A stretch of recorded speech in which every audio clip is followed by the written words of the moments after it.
Hi. So I woke up this morning super cranky and unsettled, and I'm not totally sure why. But how I noticed it was I went into the kitchen and I started nitpicking all the things that were out of place or that weren't the way I wanted them. And luckily, my partner was in a good mood and didn't take it personally and kind of chuckled about it. And we have a shorthand for situations where one of us is in a cranky mood and starting to pick at each other. And that shorthand is, hey, I've got the cranks. So step one when you're cranky, especially if you live with another human being, is to let the people know whose head you might be biting off very soon that you're cranky. So that just kind of sets up the game or the playing field or the day in such a way that they know not to take it too seriously if you start picking at stuff because you're cranky. So our shorthand is, I've got the cranks. Now, we have enough permission in our relationship to name that for each other or ask that, so that's also something you could develop in your relationship, which is to say, you notice your partner starting to pick and you could ask, hey, do you have the cranks? Now, the reason why we call it the cranks is, again, it lightens it, it makes it sound kind of funny, and in this way, it helps with not taking stuff personally when you're picking at each other. Step two, another way to work with the cranks is very, very, very important. This is probably the most important thing in the series of suggestions I'm going to make, which is to not pile on additional meaning on top of the cranky feeling. So you have a cranky feeling or you feel unsettled, and then your mind, as a way to try to comfort itself, tries to make meaning out of why you're cranky. It's because of this, it's because of that, could it be this, could it be that? And then pretty soon you're in a ruminating kind of loop of thinking that tends not to dissipate the crankiness, but add to it and certainly ramp up any anxiety you might tend to have. So instead, as best you can, is just to allow the sensation and the feeling and experience of crankiness to be there without too much effort to make a definitive meaning of why. Now, there might be an obvious meaning. You might have had a fight the night before. You might have missed a deadline at work and feel bad about it. You might, if you have kids, the kids might have done something dumb and you're pissed about it. So what I'm talking about is the kind of crankiness that you wake up with that doesn't really have an obvious reason or source.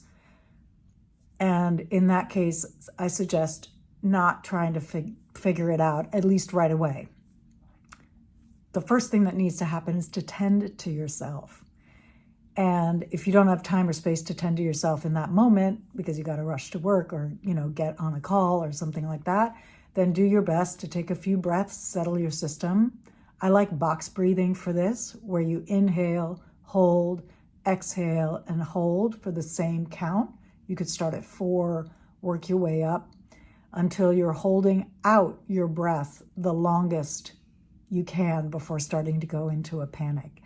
Our system gets panicky when we don't have air, and you can actually train your system to be steadier in general by training yourself to hold your breath out, not too long, but long enough that you feel some sensations starting to arise, but you don't go into them. So it's like a mindfulness kind of training around keeping your system more steady. But back to crankiness.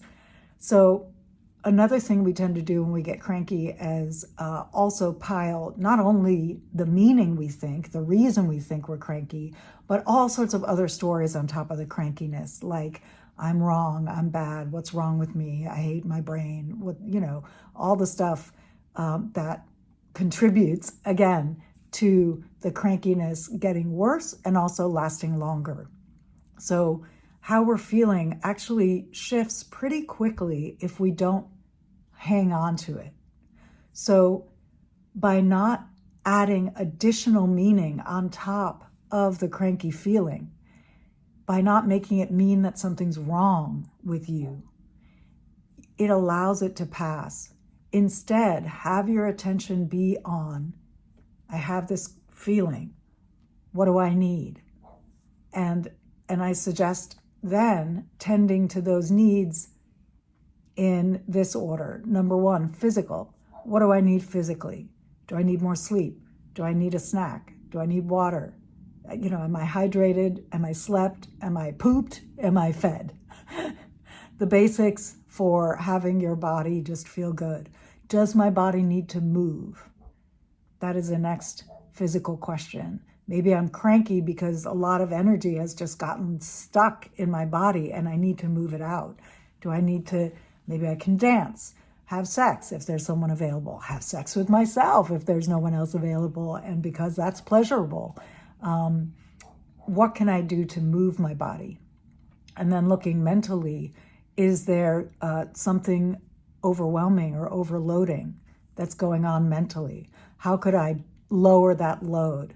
Maybe stay away from negative news, get off social media for a few hours or the day. Just create some mental space for yourself. Go stare at the sky, look at a tree, get out in nature. Just create some mental space. And then emotionally, what do I need? Is there a place where I've been unkind to myself or someone else that I need to apologize for, to myself or someone else? Is there an admission I need to make? Is there a withhold? Is there something I've been withholding and not saying, and it's building up? The tension of not saying the thing is building up in my system. And maybe I need to actually say the thing or write it in a journal, just get it out of my head. That can help. And barring all else, TV. If you're too cranky, obviously, I'm not saying ditch work, but if you have flexibility with your schedule, and for example, I was going to write this morning and I woke up in this state and realized, okay, writing is not going to happen. But I did have this video deadline to make, so I'm choosing to make the video deadline. Why? Because after I finish this video, then I can pat myself on the back for having completed something that I wanted to do today, and that begins to shift my experience of crankiness. The other thing I've done is journaled. The other thing I've done is meditated. Breathing practice is coming up. Movement is coming up. The thing is, I think the fundamental thing I want to say is that how we feel shifts and moves and ebbs and wanes every day. And the less you attach to the content or the particular state you're in, the quicker it will pass. And so when you're cranky, the focus is, what do I need? How do I tend to myself here? How do I create the least amount of wreckage as possible if I'm in contact with other people?